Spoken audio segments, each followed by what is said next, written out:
Jeffrey Nipples recently released a video where he goes over 7 amazing exercises that nobody does. And because Chelsea just won today, and I think it'll be pretty fun, I'll go over Jeffrey's 7 amazing exercises and give you 7 of my own amazing exercises that nobody does. Okay, the first exercise is a simple way to improve your shoulder health, grow your forearms, increase core strength, decompress your spine, and improve muscular endurance.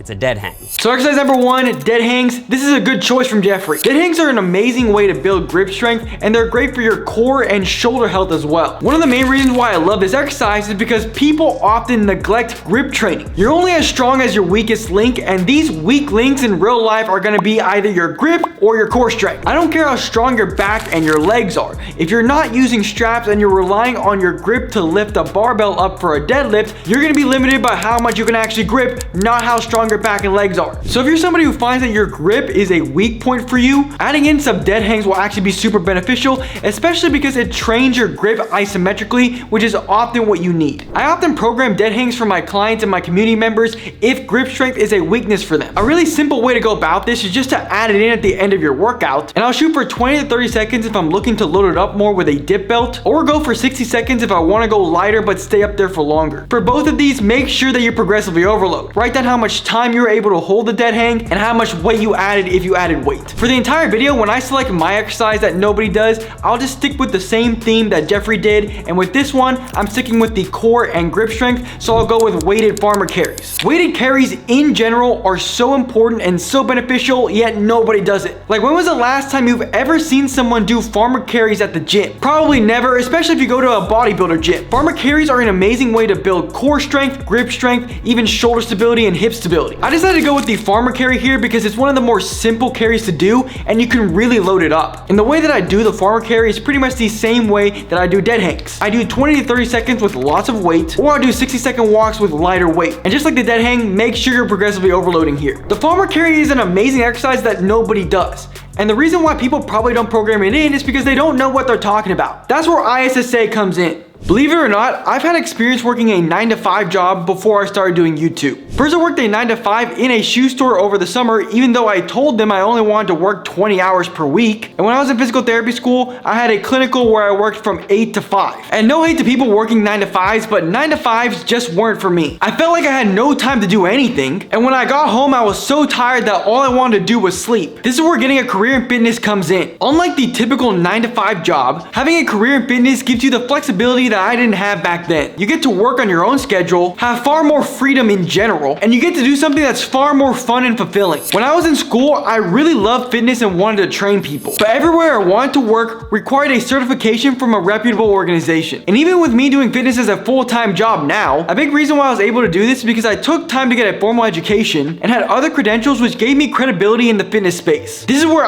ISSA comes in. The International Sports Sciences Association is the leader in online fitness certification, empowering individuals to become certified personal trainers and health professionals through flexible science-based education. Their online platform has been used by over 1 million professional trainers worldwide. You can become a certified fitness trainer in as little as 90 days. Their programs are 100% online and self-paced, so you can study from your phone or laptop while still working your current job or going to school. There are 73,000 personal training job openings in the fitness industry. Once you're certified, you can join ISSA's Career Connect community. Career Connect is designed to connect you with employers. ISSA has over 10,000 gym partners. Career Connect can help you find employment opportunities in your area. ISSA guarantees you'll find a job in the US or you'll get your money back. Testing is also open book, open note, and you can take it from the comfort of your own home. The pass rate is super high, and if you need it, ISSA even offers a free retake. I recently got my strength and conditioning coach certification from ISSA, and it was an amazing experience. I learned even more about strength and conditioning, which I can teach you guys. I can train people with even more confidence than before, and if I decide to train in person again, it will make getting hired even easier. Not only did I learn more about strength and conditioning, but as a busy person, it was so easy and convenient to get it done. I was able to do it from the comfort of my own home, at my own pace, and they gave me all the available resources I needed to get it done. And if you want to build an online business like I did, it opens up even more freedom. You can work from anywhere, travel, and live life on your own terms while doing something meaningful. Whether you're ready for a career change or looking for a side hustle, ISSA makes it possible. If you want to turn your passion into a career where you help others transform their lives, build your online coaching business like I did, ISSA is giving a special offer to my community. Head to joinissa.com/MartinRiosFit. It's also linked in the description, and use code MartinRios to get an extra $100 off your certified personal trainer certification. You've waited long enough. It's time to build a career and life you've been dreaming of. Thanks again to ISSA for sponsoring this portion of today's video. Now back to the video. Here's the idea.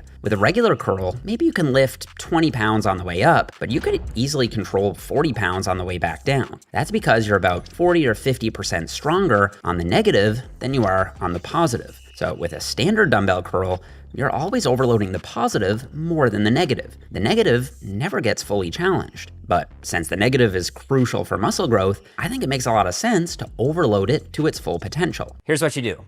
Curl the weight up with a hammer grip and then lower the weight back down with a palms up supinated grip. By using a hammer grip on the positive, your brachialis and brachioradialis can come in and help out. And then when you switch to the supinated grip on the negative, your biceps are forced to take the load. The second exercise Jeffrey selects is the Zottman hammer curl, which is kind of a weird selection to be honest. Jeffrey mentions that during a standard dumbbell curl, you're loading up the concentric more than the eccentric. But dude, this logic applies to literally every exercise. In gravity-based training, aka weightlifting, you're always going to be limited by the weakest contraction type, which is going to be the concentric contraction. And when you select the weight that you're going to do for an exercise, you pick the weight that you can concentrically lift, not eccentrically. So yeah, lifting is very biased towards the concentric portion of the lift, but that's actually a good thing. There is a concept called the strength deficit, which is essentially the difference between how strong you are eccentrically versus concentrically. With humans naturally being stronger eccentrically, so there's a natural deficit between eccentric and concentric strength. When it comes to building muscle, it's actually better to lower this deficit,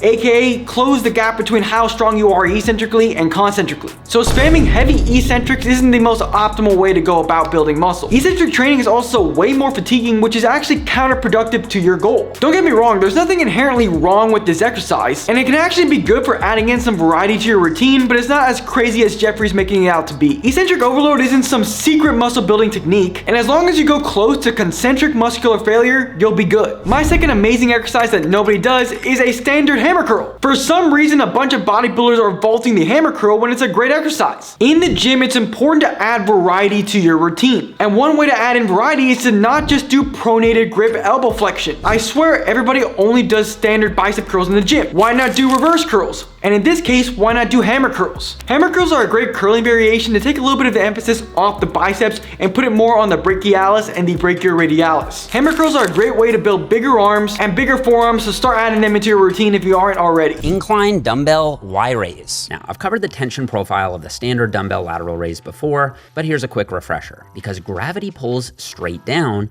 there's zero tension on your delts at the bottom, and peak tension doesn't hit until the very top. Now, that's not necessarily a problem.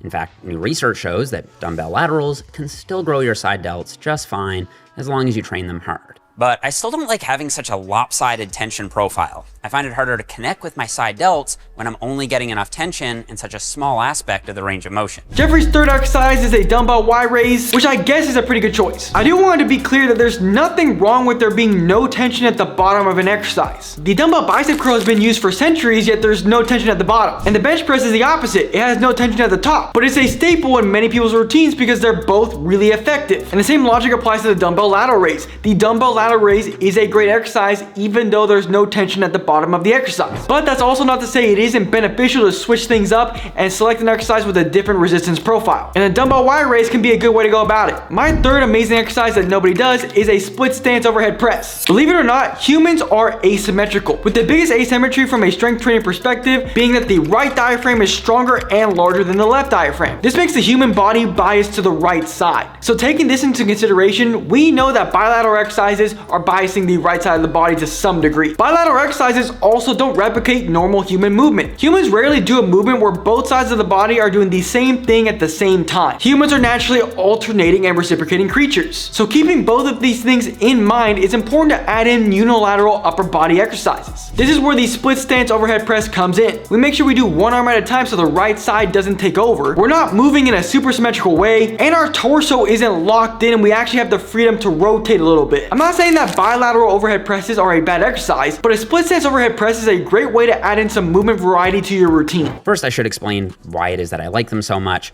It's really because this is the only way to get a full range of motion for your rear delts on this machine. When you do them the traditional way, what you're really doing are half reps in a shortened position. The muscle never gets lengthened at all. It'd be like doing bicep curls in the top half only. Nobody would consider that optimal, yet that's exactly how most people treat the reverse pec deck. The rear delts don't get anywhere close to a stretched position until you reach across your body. So Jeffrey's next exercise is a side-facing rear delt fly, and I guess this exercise is okay, but I think it's very overrated. Do you get more stretch doing it this way? Yes. Is getting way more of a stretch always a good thing? No. Getting more of a stretch doesn't mean your muscles are working more, and the rear delts actually have trash leverage in this position. If you have terrible leverage, you're gonna have to use way lighter weights. I'm not saying it's always a bad thing to get a good amount of stretch, but definitely don't overdo it, and don't think that the more stretch you get is better. If you want to do this exercise to hit your rear delts, I think it can be a good option, but don't think that using this machine normally is a bad thing, especially because you can use much heavier weight. My fourth amazing exercise that nobody does would be wide grip rows. When people do rows, they don't really change up the grip width very much. They pretty much always do a shoulder width grip or maybe a little bit wider. And when it comes to hitting the rear delt, wide grip rows are more effective. And the great thing about wide grip rows is that you're hitting your rear delts with a compound movement, and you're able to load this movement up pretty well. This doesn't mean you should stop doing other rowing variations, but throwing in some wide grip rows to hit the rear delts a little bit more will be a great addition to your program. Dragon flags. It is a classic though, and it was actually Bruce Lee's go-to move for building up his incredible core strength. They'll hit your lower abs the hardest since you're lifting your legs up, but your entire six-pack has to contract isometrically to keep your spine extended. On top of that, your obliques come in for stability, and your serratus muscles anchor your back and shoulders in place.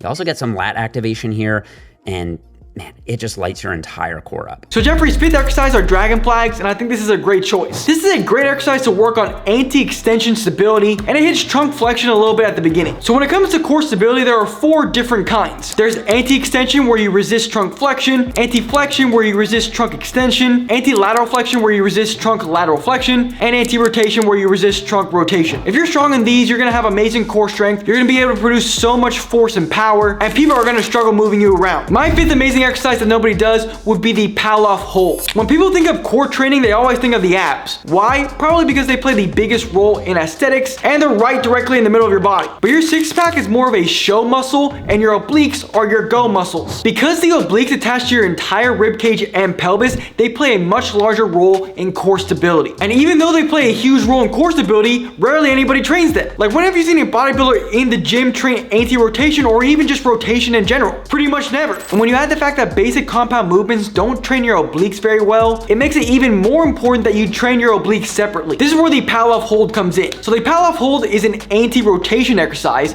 and the reason why I really like this exercise is just because you're able to really load up the obliques. The way you do this exercise is just grab a resistance band and attach it to a pole, then take a few steps away from the pole, and then put your arms out in front of you and hold this position for as long as you can. I personally like to shoot for 20 to 30 seconds. In order to progressively overload this exercise, just step further away from the anchor point or grab a more challenging resistance band. A really easy way to start incorporating Palloff holds is to do it at the beginning or at the end of your workout for like 3 to 4 sets. Doing this will probably have the biggest impact in building amazing core strength. It's called the Kelso shrug, and it's amazing for back thickness because it completely isolates your mid-traps and rhomboids without fatiguing your lower back or involving your biceps. Now, despite the name, it really is more like a row than a shrug. With a standard row, you bend your elbows and squeeze your back together at the same time. But with the Kelso shrug, your elbows stay locked and you completely isolate the back squeeze. That's what makes it so effective. Jeffrey's sixth exercise is the Kelso shrug, and you're probably not gonna catch me doing this exercise in the gym. When I create workout routines, I program movements over muscles. So I don't go, oh, let me put in an exercise to hit my mid-traps, man. I just think, let me add in a horizontal pull variation. When it comes to this exercise, I don't see getting the biceps involved in a rowing exercise as a bad thing. I think of it as a good thing. I'm getting my biceps involved and I'm hitting my back. That's great. But because Jeffrey thinks of muscles over movements like other gay bodybuilders, he decided to put this exercise in. I've never ever been so meticulous and looked at my physique and was like, oh man, my mid-back needs some work, man? I just freaking train like an athlete and make sure I eat right. And the aesthetics usually follow. But if you're someone who's super obsessed with your physique, which I don't really think is a healthy mindset, then I guess you can add this in if your mid-back is lacking. My sixth amazing exercise that nobody does would be Y and T raises. When I was in PT school, we learned about manual muscle tests, which essentially tested if certain muscles were weak on a person or not. And there were two tests that every single person in my class failed, and consider that we're all 20-year-olds that are healthy and active. They were the mid and low trap manual muscle tests. And these muscles are really important for shoulder stability and making sure you have amazing posture. When it comes to strengthening weak, mid, and low traps, you can't just spam compound back exercises. Like, I can't tell you how many times I've heard an idiot online go, oh, just do rows and pull-ups, man. If a muscle cannot work in isolation, it can't participate in a functional movement pattern. AKA, if your mid and low traps are weak by themselves, they're not gonna help you out in a row or a pull-up. So we need to make sure that we're isolating these muscles and getting them strong, and once they are strong, then they will help you in your pull-ups and rows. And two of the best exercises to strengthen your mid and low traps are Y raises for the low traps and T raises for the mid traps. For both of these exercises, make sure the upper traps don't take over, and make sure that you're moving at the scapula, not thinking too much about the arms, and just having the arms come along for the ride. So if I'm doing T raises, I'm making sure that I'm bringing my scapula towards the midline, and if I'm doing Y raises, I'm making sure I'm not shrugging up my shoulders when I'm doing it, and again, I'm bringing my scapula towards the midline, but keeping it down. And for both of these exercises, if you don't have access to cables, you can just use dumbbells, or even use them on the floor with body weight because they are quite difficult. This is the seated cable deadlift. I think this is an awesome glute and hamstring exercise, and I have no idea why more people don't do it. I know it looks gimmicky, but hear me out. Obviously, barbell deadlifts are great for building total body strength, and I personally do barbell Romanian deadlifts every single week. But sometimes you need an exercise that activates your glutes and hams without the same fatigue demand that comes with a heavy barbell lift. That's where the seated cable deadlift comes in. Because your hips are fixed, with your glutes planted on the bench, you're a lot more stable, and you won't fry your back, core, and quads nearly as much. If you do them right, you'll get a glute pump like you've never felt before. And Jeffrey's final exercise is a seated cable deadlift, and just like the Kelso shrugs, you're not gonna catch me doing this. The purpose of this exercise is essentially that it's more stable than using free weights. But in my opinion, if I wanted a more stable exercise to hit my hamstrings, I would just use a leg curl. I mean, this exercise is so lazy, it's ridiculous. Doing a bilateral deadlift variation isn't that unstable, so stop crying. My final amazing exercise that nobody does would be a single leg RDL. There are 4 categories of leg exercises. First is bilateral, second is split stance, third is pseudo single leg, which is where you're sometimes on 2 legs, sometimes on 1. So think of a reverse lunge. And the last one is single leg, where you're on 1 foot. Pretty much everybody does bilateral leg exercises. Most people, I would say, do split stance. Not very many people do pseudo single leg, and pretty much nobody does single leg. This is where the single leg RDL comes in. Adding in a single leg RDL is a great way to get in some movement variety, as well as work on balance and stability. The majority of leg movements outside the gym happen on 1 leg, so we want to make sure that we're strong on 1 leg. The reason why I really like the single leg RDL is not only because I'm working on single leg strength, but I'm also able to load it up and hit my hamstrings well. Whenever you start doing this exercise, you're gonna suck and you're probably gonna lose your balance a lot. But the more you do it, the better you'll get at it, and it's a great exercise to add in. So that's the end of the video. Make sure to like the video if you enjoyed and subscribe for more content like this. And I recently made a video going over kettlebell warriors, which you should check out.